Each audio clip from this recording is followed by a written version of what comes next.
Papa, said little Meg. The children stood looking at his thought-dark face. Papa, said Ronald, make more thunder. It's a cold March day. There'll soon be rain and plenty of thunder, said Uncle Einar. Will you come watch us? Asked Michael. Run on, let Papa brood.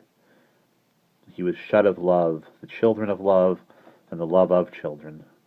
He thought only of heavens, skies, horizons, infinities, by night or day, lit by star, moon, or sun, cloudy or clear, but always it was skies and heavens and horizons that ran ahead of you forever when you soared. Yet here he was, sculling the pasture, kept low for fear of being seen. Misery in a deep well. Papa, come watch us, it's March, cried Meg, and we're going to the hill with all the kids from town. Uncle Einar grunted. What hill is that? The Kite Hill, of course, they all sang together. Now he looked at them. Each held a large paper kite, their faces sweating with anticipation, and an animal glowing.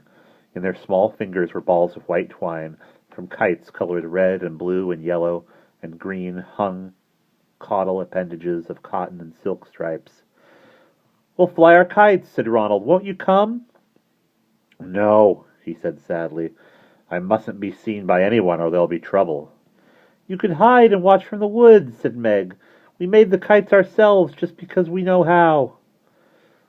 How do you know how? You're our father, was the instant cry. That's why. He looked at his children a long while. He sighed. A kite festival, is it? Yes, sir. I'm going to win, said Meg. No, Michael contradicted. No, me, piped Stephen.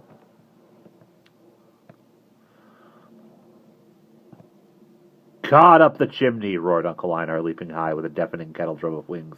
Children, I love you dearly.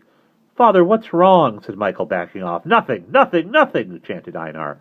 He flexed his wings to their greatest repulsion, and plundering, whoom, they slammed like cymbals. The children fell flat in the backwash. I have it, I'm free again. Free in the flue. Feather in the wind. Brunilla, Einar called to the house. His wife appeared. I'm free, he called, flushed and tall on his toes. Listen, Brunilla, I don't need the night anymore. I can fly by day. I don't need the night. I'll fly every day and any day of the year from now on, but God, I waste time talking. Look!